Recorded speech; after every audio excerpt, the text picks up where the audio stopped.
Hey, about how you doing? Thank you for tuning in. Sorry I'm late, but I do still have to drop the recap for this past NFL week 12. We did a great job with our predictions.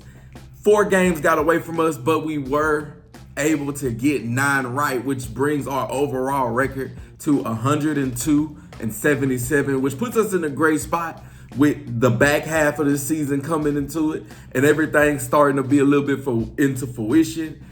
But I am happy that we were able to get through another good week.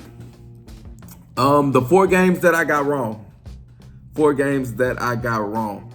I got Pittsburgh wrong. I thought Pittsburgh was gonna beat Cleveland, but for some reason that snow turned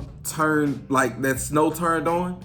And even if the snow didn't come, I think Cleveland was just outplaying Pittsburgh that Thursday night game. The other game that I got wrong, I went on the limb. I went for Chicago to upset the Minnesota Vikings, and they went into overtime. But Minnesota was just a little bit too much for that Chicago Bears defense or that Chicago Bears team. So Chicago falls to 4-7. Minnesota goes to 9-2 and stays in close footing with the Detroit Lions. I also got Washington wrong. I thought Washington was gonna beat up on a depleted Cowboys team, but I was completely wrong. A kick return later, and they were able to stun the Washington Commanders, who fall to 7-5, and one game gets added on to the distance between them and the Philadelphia Eagles. And the last game that I got wrong, what was it? Oh, I picked the Houston Texans to beat the Tennessee Titans. It's a divisional game, so anything could have happened. It was 32-27, and Houston had a chance at the end to make it a game. I want to say C.J. Stroud is probably going through his sophomore slump at the moment, but they are still in a great spot to win that division. The closest team to them is the Indianapolis Colts, and Indianapolis just lost, and they went down to 5-7. And I want to say that the Texans has already swept the Colts. So the Colts need so much help in order to get that division. I want to say they swept them. I know they beat them already, but I want to say that they swept the Colts already in this season. So technically they are, 4 games back, 3 games back? Because the Texans are 7-5, the Colts are 5-7. So technically they're 3 games back because they have to get that 1 game over because Houston will have that tiebreaker. So out of those 4 games, 3 of them is surprising because didn't nobody think the Browns were going to beat the Steelers other than Brown fans. Didn't nobody think Tennessee was going to beat Houston other than Tennessee fans. And nobody thought that the Dallas Cowboys was going to beat the Washington Commanders. Even Cowboys fans didn't think they were going to beat the Commanders.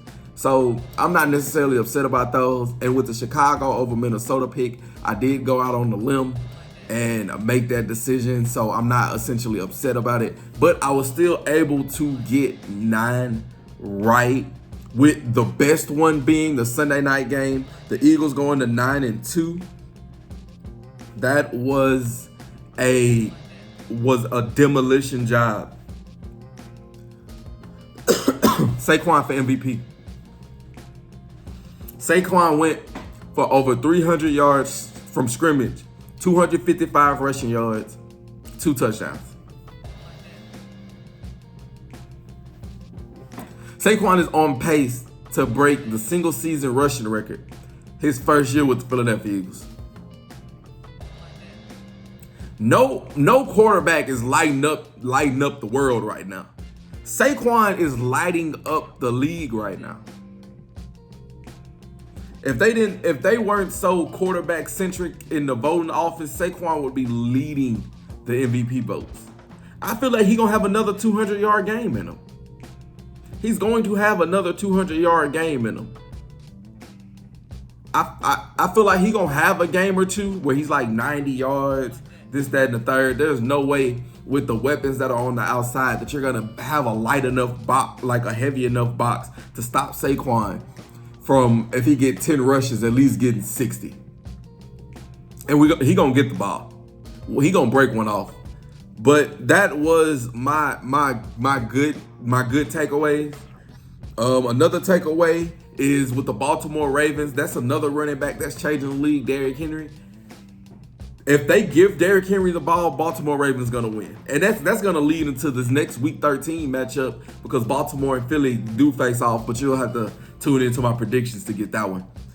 Baltimore does beat the Los Angeles Chargers. What was the score? 30-23. Behind Lamar Jackson and that team.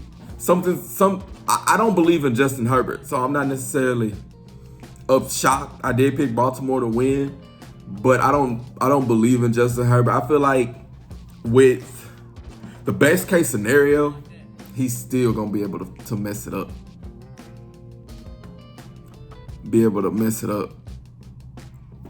A close game that I was surprised on was Kansas City and Carolina. Carolina gave Kansas City all they could for the first 59 minutes and 30 seconds. Because I think they kicked a walk-off field goal. For 59 minutes and 30 seconds, the Carolina Panthers went against one of the best teams in the NFL, toe-to-toe. Bryce Young I guess he needed that time to get benched because he has been playing completely better since he has gotten from the bench, since he has came back. He is 2-1 in these games, and the only loss he has is against the Kansas City Chiefs at the moment. So bravo, kudos to him. Detroit, they go to 10-1, and they beat the Indianapolis Colts. Indianapolis cannot score in the red zone. They couldn't score points in general, but they could not score in the red zone. They couldn't get deep off. And the Lions are still just showing that they're the best team in the NFL. As much as I want to put Philly in that number one spot, I can't with the way that Detroit is playing. And now, if Philly go in and dog walk Baltimore, then hey, I might throw a little bias in there. But Detroit is the best team in the NFL right now, and they just showed it to go to 10-1. And I'm looking forward to an NFC Championship match if it does come down to that. Another game that really caught my eye was the Denver Broncos beating the Las Vegas Raiders 29-19. And my campaign for Bo Nix to be Rookie of the Year is just getting stronger and stronger and stronger and stronger. Bo Nix for Rookie of the Year. I feel like he's going to get it. He has been playing lights out. He has the Broncos at 7-5 right now. They are way better than projected. Sean Payton is keeping it simple for him. That defense is playing above everything else. So he is in the perfect position to just ride out the storm. He's one blocked field goal away from beating the Kansas City Chiefs and them being 8-4 as opposed to 7-5, which is a completely different story in the playoff race. Right?